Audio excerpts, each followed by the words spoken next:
Vamos a continuar. Esta sería la tercera parte del triángulo de la exposición, como habíamos hablado antes, ya en las dos videos anteriores hablábamos sobre diafragma y velocidad. En este caso vamos a hablar sobre la ISO. La ISO es, yo digo que es la sensibilidad, porque en realidad, en general, antes las películas venían con, las películas o rollos de fotos, venían con la ISO determinada. Tiene otros nombres, se llama ISO, se llama DIN o se llama ASA.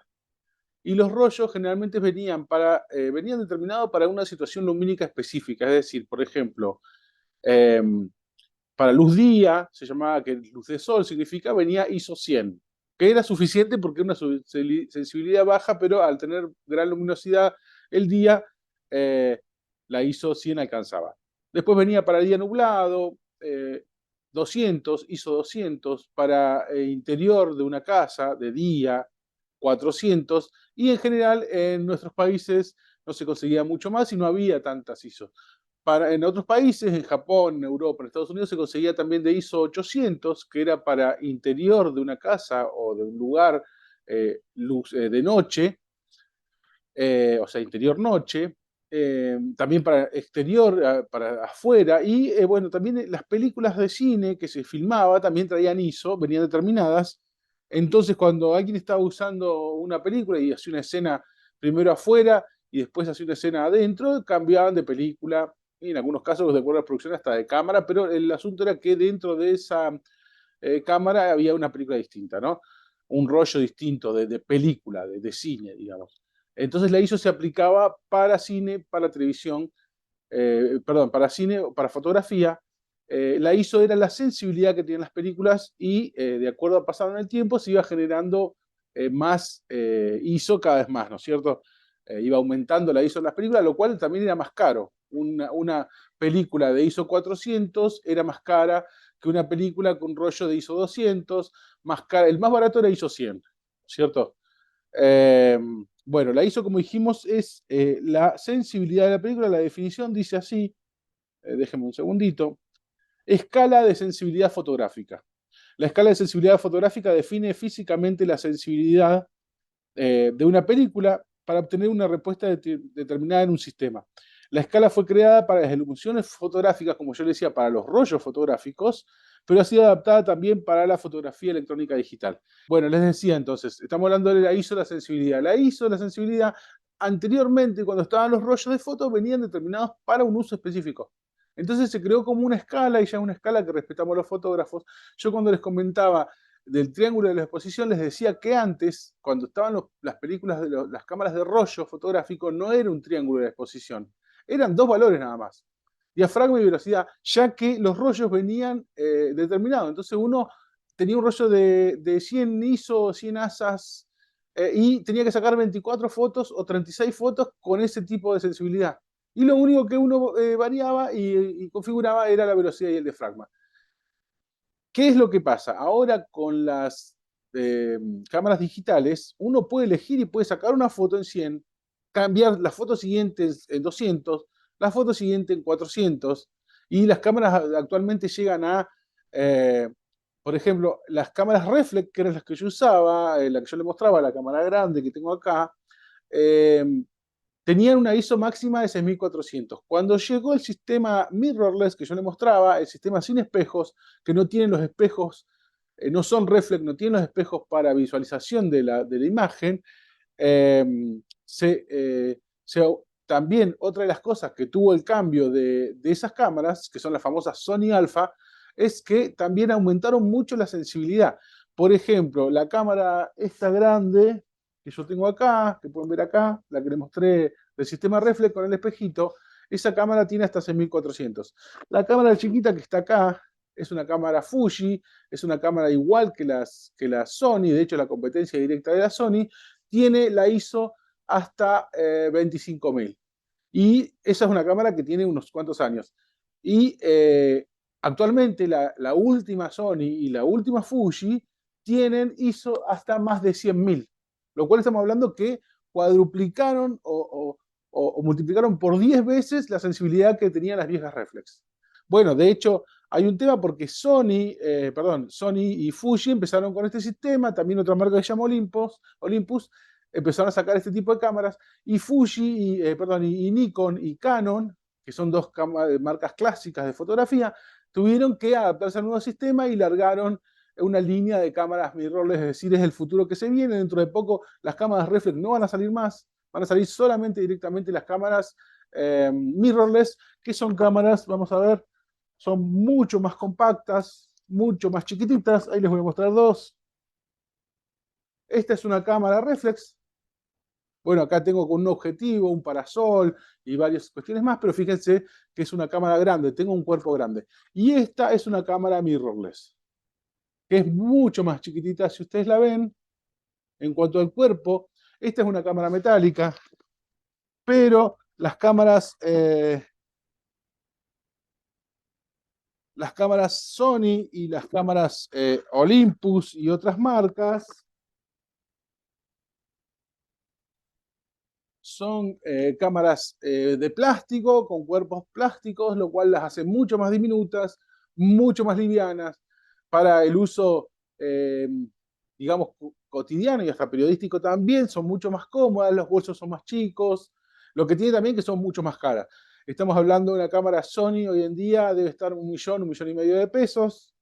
Las cámaras Fuji algo parecido, las cámaras Nikon y Canon que están en ese segmento de mirrorless están un poco más baratas, quizás 1 millón de pesos, y una cámara reflex, la grande que yo tengo, se puede conseguir quizás en un modelo nuevo, 2023, se podrá conseguir ese mismo modelo o un modelo paralelo.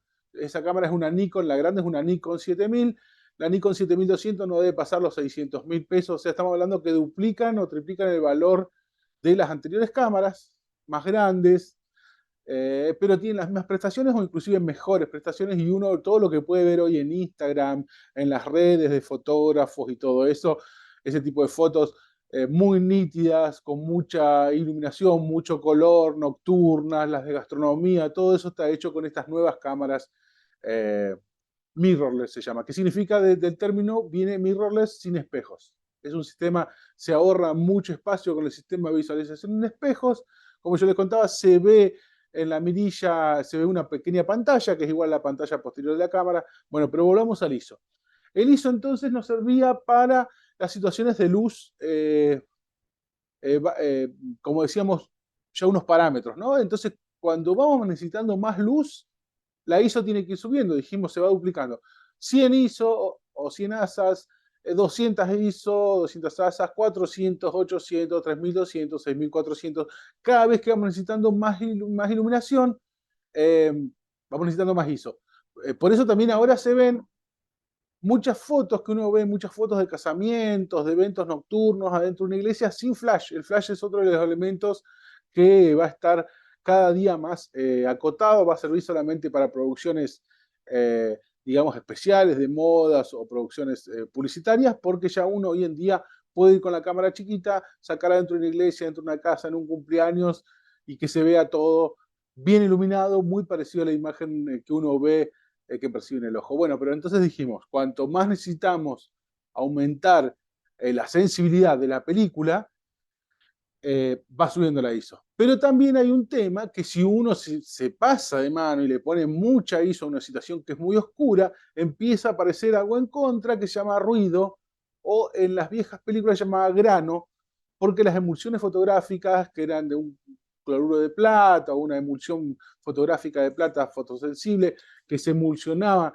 ese pequeño acetato, generaba un pequeño grano, se veían como unas pequeñas bolitas que era de ese material, de esa sustancia química. Ahora eso mismo, ese mismo ruido, se ve reemplazado con los píxeles. Entonces tenemos que cuando uno levanta mucho la ISO para levantar la iluminación, que tenemos una situación lumínica muy oscura, si uno se pasa de rosca con eso, empieza a ser como un granito, y acá les voy a mostrar algunos ejemplos de eso. Eh, También les voy a mostrar unos ejemplos de cómo cambia la misma situación lumínica con ISO en distintas variables.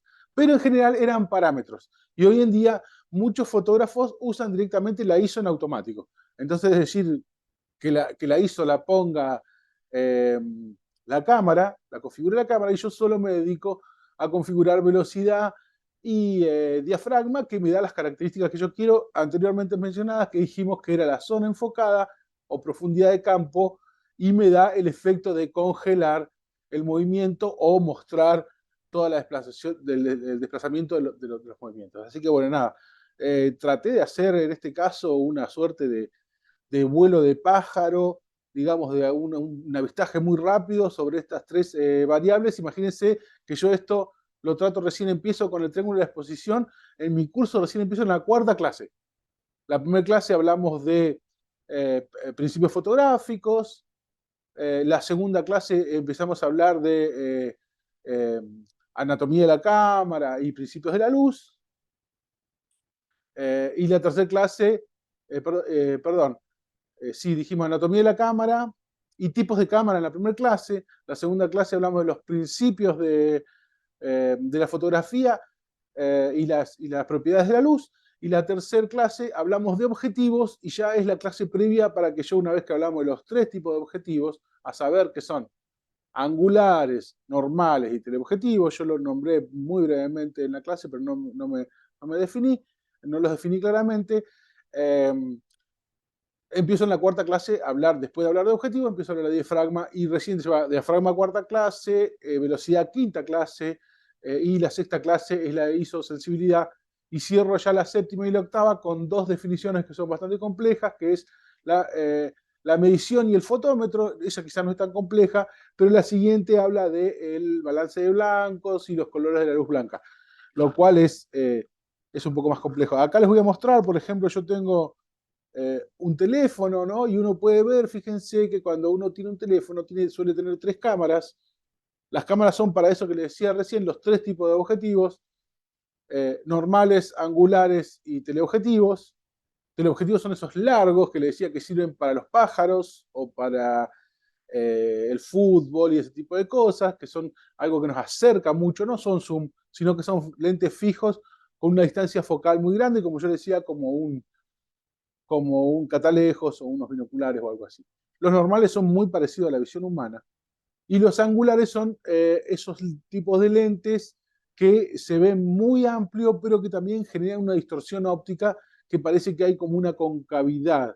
Por ejemplo, yo siempre le digo a los chicos que miren, si se toman un detalle, entre medio de los partidos de fútbol a veces muestran una imagen con las estadísticas de adentro de un arco, como si fuera la cámara que está dentro del arco en la red, y si uno la ve va a ver que el travesaño y los palos aparecen eh, como torcidos, ¿no? Como curvos, y eso es una distorsión óptica eh, eh, que genera este objetivo, pero también tiene un uso específico, se usa también un poco para paisaje, queda bueno, para cosas, fotografía en las alturas, eh, se usa también para deportes extremos, tiene su uso. El normal se usa, es como que sería el viejo lente de las viejas cámaras eh, automáticas que venían las negritas, que es un lente fijo, único, con una apertura fija y una velocidad fija, y uno sacaba y servían bastante para casi todas las situaciones.